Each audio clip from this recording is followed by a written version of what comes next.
Hey, welcome back everybody. Today's video is going to be about how former Cloud9 is trying out yet another different roster, this time with Wondamike, how AyyJayy is unable to currently play with Pittsburgh Knights, and how Scrubkilla will officially be quitting ones after Salt Mine 2.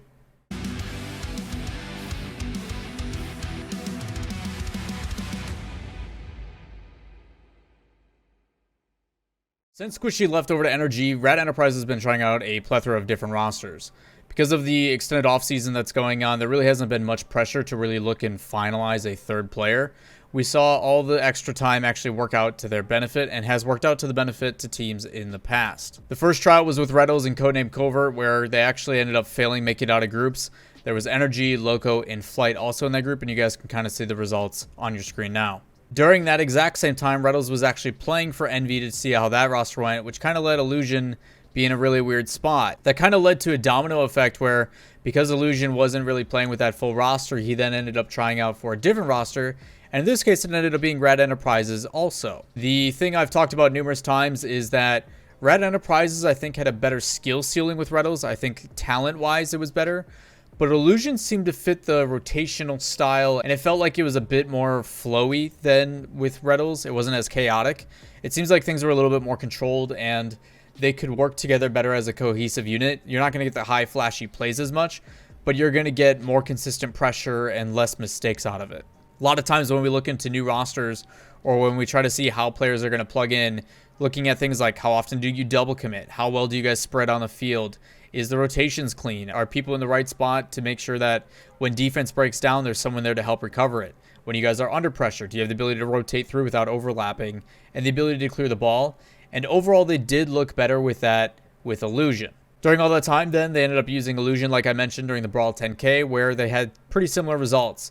They ultimately lost to 72 Pin Connector in the lower final, where they almost reverse swept, but 72 PC had a really clutch 0-second goal to bring them into overtime, and the curse was born. So if you guys haven't seen the Brawl 10K, you guys can kind of find a link up top somewhere where you guys can watch it in full. That now leads us to our third iteration of the roster, and it's a name that you guys may become more and more familiar with. While I was looking up the upcoming Astro tournament, they have their first qualifier for their circuits coming up, and at the same time, a player by the name of Wondamike ended up posting a tweet saying that he'd be playing with Rad Enterprises for the upcoming first qualifier. If you guys don't know Wondamike, he was kind of the super sub that came in and has been kind of rotating through a bunch of different rosters to kind of find his fit.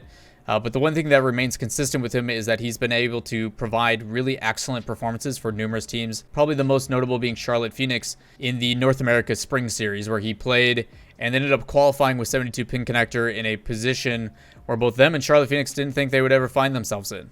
Fun fact, a little bit of a history lesson. There was another player that found themselves in this similar situation. I've been talking about it a lot on stream this week. A player by the name of Vafele, V-A-F-E-L-E, many people called him Waffle because they couldn't pronounce his name, was kind of the origin of what this player was. Vafele was a player that way back in the day when I first started and we were covering casting community tournaments, he just never really had the opportunity or the ability to convert or transition fully into being a pro. Just didn't have the means financially, was having to work and everything else. So because of that, he always found himself subbing for players and just being this guy that everybody knew as being like, dude, you're really good. Why don't you stay with a starting roster? And he just wasn't able to commit the time to it. But I think Wondamike's a little bit different situation. Now that the scene has blown up a little bit more and there's a little bit more stability to it, I think Wondamike's just trying to find his best option, and the fact that he's getting tryouts with teams like former Cloud9 and Charlotte Phoenix and other, orgs that have pretty significant backing, I'm actually really happy for him. I'm excited to see that the hard work is paying off, and people are giving him a shot. I think Wondamike's biggest asset is his ability to be very decisive, very similar to players like Arsenal, where they just kind of get in your face and they're very easy to read their intentions. So I think that may be able to help out Rad Enterprises with what they're trying to accomplish, but overall it'll be a new dynamic, and he's had pretty good track record when it comes to him stepping in for other teams. So overall, I'm excited to see how this goes. We'll be able to see this on Monday on the Team Beyond Net Twitch channel, twitch.tv/TeamBeyondNet. That'll be at 7 p.m. Eastern on Monday. While also seeing all the rosters through Astro, there's a bunch of other ones that we came across. First one that I saw was for Alpine Gaming, recently signed Percy, Jordan, and Magic Bear. They're actually using their sub Creams instead of Percy, who I actually consider their best player. So interested to see how that one plays out. Also, the Peeps are a new team that has been formed, and it has Reddles and Illusion with no third confirmed yet, so have to keep an eye on that. And then the other one is that AyyJayy was actually playing with two players that were not in the RLCS in Chronic and Two Piece. I think there's a little bit more to the Pittsburgh Knights one because of being under contract and things we've seen in the past, and because multiple players on that roster that are technically still under contract are the ones that are kind of going other places. I think the first one and the first thing that we can assume is that there's probably contract issues. I'm not exactly sure of what the situation is with PK right now. In a previous video, my inside source talked about that PK actually might be one of the teams leaving the scene. And so far, they've been pretty accurate with Cloud9 and Mouse both leaving. They're right about Squishy going to Energy. And I also think that Singularity buyout that they also mentioned may actually be happening with the recent announcement and the recent news in my last video about Guild Esports in partnership and having a co-owner of David Beckham. That kind of financial support is an easy way to come in and say, hey, we'd like to buy out your RLCS team. I'm also just trying to connect the dots based upon the information that is made public, even though there could be other things behind the scenes based upon the information that is known in public to yourself and myself. Those are the only kind of logical things that I think about. If an inside source is saying that this team is, interested in Rocket League, in Guild Esports, and this team is potentially being bought out due to my inside source, those are the only two that really make a connection, kind of logistically how it all plays out. Again, just trying to connect the dots, might be jumping to conclusions here, so I do recommend take that with a grain of salt. But I'm curious on what you guys think. Drop those comments down below. Rido's also tried out for Envy as well as Rad Enterprises, so I doubt that the PK roster is in a good place mentally. You've got multiple players, what it looks like, trying to dip left and right. The only one really staying put is Gyro. So I'm not exactly sure on how this is playing out, but when you have players that are moving to different rosters or trying out different rosters, it's going to create this animosity no matter what on the team where like you don't want to stay with us. Like you don't want to stick with the team. So why should we try to keep you around even if the contract states it? Like it creates this turmoil internally with all the players. So I think it's in a bad spot anyway. And we're very likely to see a new iteration of PK in some capacity moving forward. The other thing is if the players are still under contract, it is very likely that Pittsburgh Knights has them in kind of like a non-compete clause where legally they are unable to play for other RLCS rosters or try out for other teams because they're trying to protect their own investment. The business in Pittsburgh Knights is pumping thousands of dollars into salary into these players, but now these players aren't competing as a full unit, which they originally signed under, and are trying out on different rosters.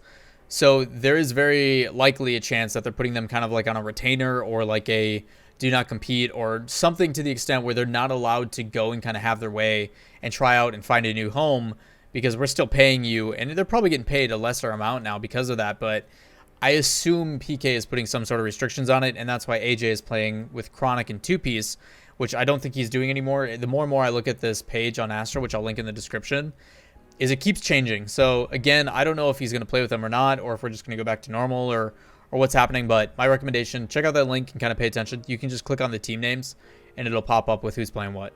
In a recent video that Scrub put out where he covers playing 1v1s and talking his way through the process, he mentioned that Salt Mine 2 is actually going to be the last ones tournament that he competes in. If you guys haven't seen the clip, here it is.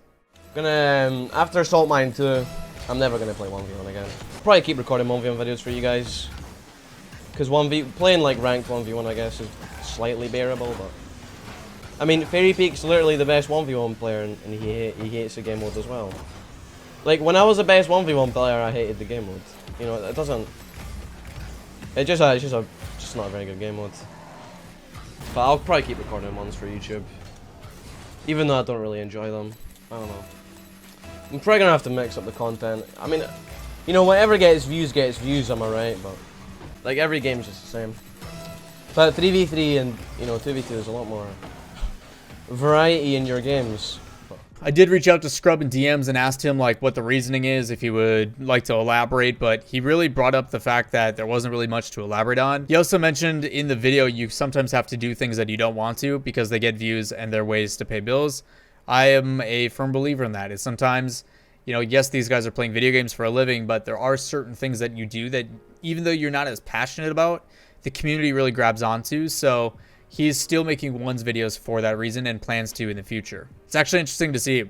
I mean, I met Scrub back in like 2016 at the very first LAN out in like Hollywood area for RLCS 1. It was at a nightclub called the Avalon.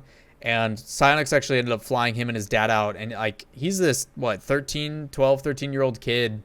And to see the transition of where he was to where he is now is actually really crazy to see.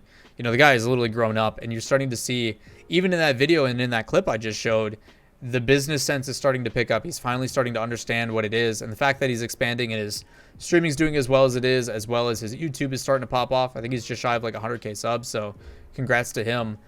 You are starting to see that he understands how to sustain and to build his own fan base, which is going to allow him to sustain a career and move past Rocket League in the future. I also understand his focus is probably going to be focused on the 3 scene, as that is where the competition relies.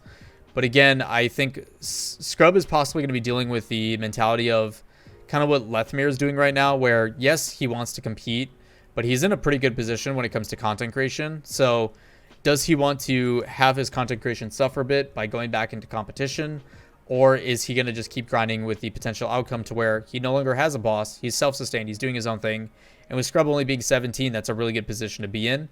I personally think that Scrub's still a great competitor and he still wants to compete. He just has to find a home that is going to welcome him with all the mouse contract issues and some of the things that he's tainted relationship-wise. Either way, I think he's a smart kid. He's got a really good support structure with his father, so I assume he'll try to make the best decision for himself moving forward, but either way, I'm excited to see where he ends up. Obviously, with all the rumors of Singularity and how he's tried out with them, results haven't been the best, but they still have moments, so we'll see what he ends up doing. I personally think that he'd be a great fit for Barcelona instead of Itachi.